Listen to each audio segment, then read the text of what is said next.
नमस्कार शिक्षक साथियों, आप सभी का मेरे चैनल में पुनः स्वागत है। साथियों, आज मैं आप सभी के सामने बहुत ही महत्वपूर्ण जानकारी कि हमें रचनात्मक आकलन ट्रैकर कैसे भरना है और इस पर कैसे वर्क करना है, यह लेकर आई हूँ। जैसे कि आप सभी को शिक्षक संदेशिका प्राप्त हुई है और हमें मिशन अंकुर के तहत प्रतिभागी पुस्तिका शिक्षक शिक्षिकाओं के लिए प्रशिक्षण हेतु ये हमें प्रशिक्षण भी प्राप्त हुई है। तो इसी आधार पर हम बताएंगे कि हमें रचनात्मक आकलन ट्रैकर कैसे भरना है।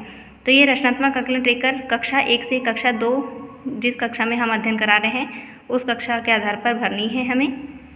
यह कक्षा 1 और कक्षा 2 के ही विद्यार्थियों के लिए होगी। अब आइए देखते हैं कि रचनात्मक आकलन हमें किस सप्ताह से भरना प्रारंभ करना है। रचनात्मक आकलन का ट्रैकर हमें सप्ताह 5 से भरना प्रारंभ करना है। सप्ताह 1 से सप्ताह 4 तक हमें किसी भी प्रकार का कोई भी आकलन नहीं करना है। यह सिर्फ विद्या प्रवेश गतिविधियाँ ही इसमें सम्मिलित होगी। सप्ताह 5 से हमें रचनात्मक आकलन भरना प्रारंभ करना है। तो यह दिवस के 6वें दिन हमें भरने हैं रचनात्मक आकलन ट्रैकर, जो हम आकलन करेंगे उसके आधार पर। और सप्ताह 5 के जैसे 1 से 5 दिन जो होंगे वो उस पर हमें वर्क करवाना है और 6वें दिन हमें आकलन करना है। तो आइए देखते हैं कि इसे ट्रैकर पर कैसे भरें। यह हमें सप्ताह 5 से भरना प्रारंभ करना है। जैसे कि इस फॉर्मेट में आप देख सकते हैं कि इसमें सप्ताह लिखा हुआ है। इस प्रकार से हम जिस सप्ताह में हम आकलन कर रहे हैं, जैसे सप्ताह 5, तो इसमें रचनात्मक आकलन ट्रैकर इस प्रकार से हम भरेंगे, जिसमें सही का निशान लगाएंगे विद्यार्थी ने लक्ष्य प्राप्त कर लिया, और गलत लगाएंगे गलत का टिक करेंगे विद्यार्थी को लक्ष्य प्राप्ति में सहायता और अभ्यास की आवश्यकता है। और इसी के आधार पर हम विद्यार्थियों को समूह में भी बांटेंगे।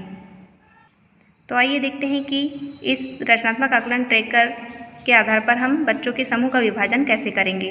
तो आप यहाँ पर देख सकते हैं कि यहाँ पर लिखा है अनुक्रमांक, दूसरा लिखा है विद्यार्थी का नाम, तीसरा पहला उद्देश्य, दूसरा उद्देश्य, तीसरा उद्देश्य और चौथा उद्देश्य। तो इन उद्देश्यों पर हम क्या लिखेंगे ये भी हम आपको बताएंगे।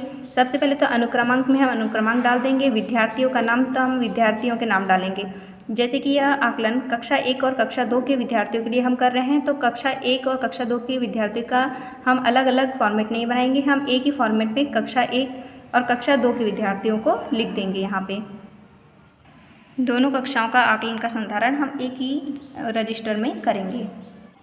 अब आइए देखते हैं कि हमारा ये जो पहला उद्देश्य, दूसरा उद्देश्य, तीसरा उद्देश्य और चौथा उद्देश्य है, ये हमने कहाँ से लिया है।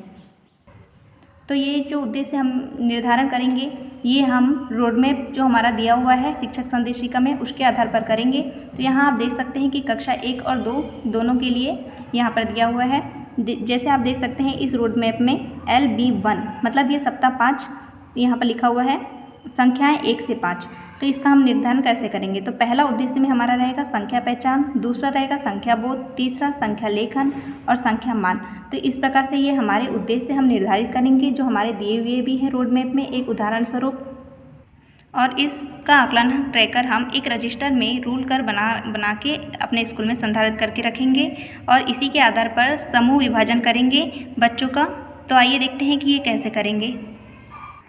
जैसे कि यहाँ उदाहरण स्वरूप आप देख सकते हैं कि कक्षा 1 और कक्षा 2 का रचनात्मक आकलन ट्रैकर हमने भरा हुआ है सप्ताह 5। तो ये हमें दिवस 6 में करने हैं, 1 से 5 दिवस तक हमें सिर्फ अध्ययन कार्य ही कराना है। तो इस प्रकार से हमने यहाँ पर कॉलम बना लिए हैं एक रजिस्टर में, क्रमांक, विद्यार्थी का नाम, कक्षा 1 और कक्षा 2 के विद्यार्थी को हम एक ही रजिस्टर में इसी प्रकार से लिखेंगे, संख्या बोध, संख्या पहचान, संख्या लेखन और संख्या मान, इन आधारों पर हम आकलन करेंगे। तो ये हमारे मुख्य उद्देश्य होंगे, संख्या बोध, संख्या पहचान, संख्या लेखन और संख्या मान। तो अब देखते हैं कि इसे कैसे बनाएंगे।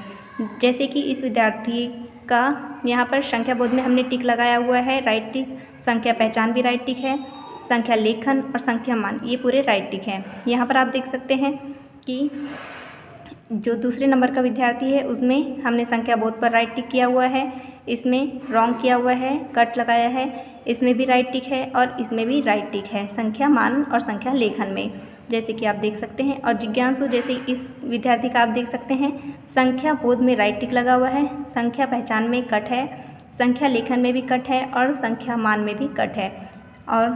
और भी कुछ विद्यार्थियों के यहाँ पर उदाहरण स्वरूप दिए हुए हैं। तो जैसे यहाँ पर हमको अपने बच्चों को समूह में विभाजन करना है, तो आइए देखते हैं कि अब समूह विभाजन हम कैसे करेंगे। तो देख सकते हैं कि यहाँ पर जिन जिन विद्यार्थियों ने पूरे उद्देश्य को प्राप्त कर लिया है, पूरे लक्ष्य को प्राप्त कर लिया है, तो उसको हम एक समूह में विभाजित करेंगे। और जैसे कि यहाँ पर एक कट लगा हुआ है और यहाँ पे 3 लक्ष्यों को, उद्देश्यों को प्राप्त नहीं किया है, तो 3 कट लगे हुए हैं। तो इन विद्यार्थियों को हम 2 समूह में बांटेंगे और जिसने किसी भी उद्देश्य को प्राप्त नहीं किया है उसका भी समूह विभाजन हम दूसरे ग्रुप में रखेंगे। तो आइए देखते हैं कि अभी इसे हम कैसे समूह में विभाजित करेंगे। तो जैसे कि हम जो पूरे विद्यार्थियों को राइट टिक लगा हुआ है, देख सकते हैं यहाँ पर विद्यार्थी 1 और विद्यार्थी 5, विद्यार्थी 6, विद्यार्थी 7, इसमें पूरे उद्देश्यों को इसने प्राप्त कर लिया है, तो इसको हम एक समूह में रखेंगे। और जिस विद्यार्थी ने एक भी उद्देश्य को प्राप्त नहीं किया है, जैसे कि यहाँ पर संख्या पहचान में इसने प्राप्त नहीं किया है और जिसने किसी भी उद्देश्य को प्राप्त नहीं करा है, उसको हम एक ग्रुप में रखेंगे। तो इस तरह से हमारे 2 समूह का विभाजन हम करेंगे। तो इस प्रकार से हम 2 समूह में बच्चों को विभाजित करेंगे। तो ये रहा हमारा समूह 1, स्वतंत्र गतिविधि आप करें, और दूसरा समूह हमारा है पुनः शिक्षण हम करें। इसमें हम स्वतंत्र गतिविधि आप करें, आप देख सकते हैं यह ग्रीन कलर से दर्शाया हुआ है। तो इसमें हम उन विद्यार्थियों को रखेंगे जिसने पूरे उद्देश्यों को प्राप्त कर लिया है। और आप यहाँ देख सकते हैं येलो कलर से लिखा हुआ है और एक रेड कलर दिया हुआ है। तो यह येलो कलर का मतलब है कि इनने कुछ उद्देश्यों को प्राप्त किया है और कुछ उद्देश्यों को प्राप्त नहीं करा हुआ है। और यहाँ पर जो रेड कलर से लिखा हुआ है, इसने किसी भी उद्देश्य को प्राप्त नहीं किया है। तो इन दोनों का हम एक समूह बनाएंगे। तो इस तरह से हमारा समूह 1 और समूह 2 बनेगा।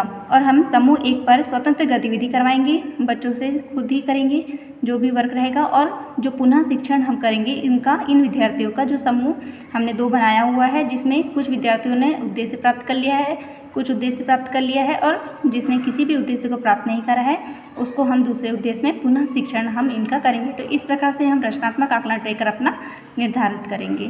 धन्यवाद साथियों। अगर आपको ये जानकारी पसंद आई हो तो चैनल को सब्सक्राइब जरूर करें, क्योंकि ऐसी ही महत्वपूर्ण जानकारी हम आपके सामने लेके आते रहते हैं।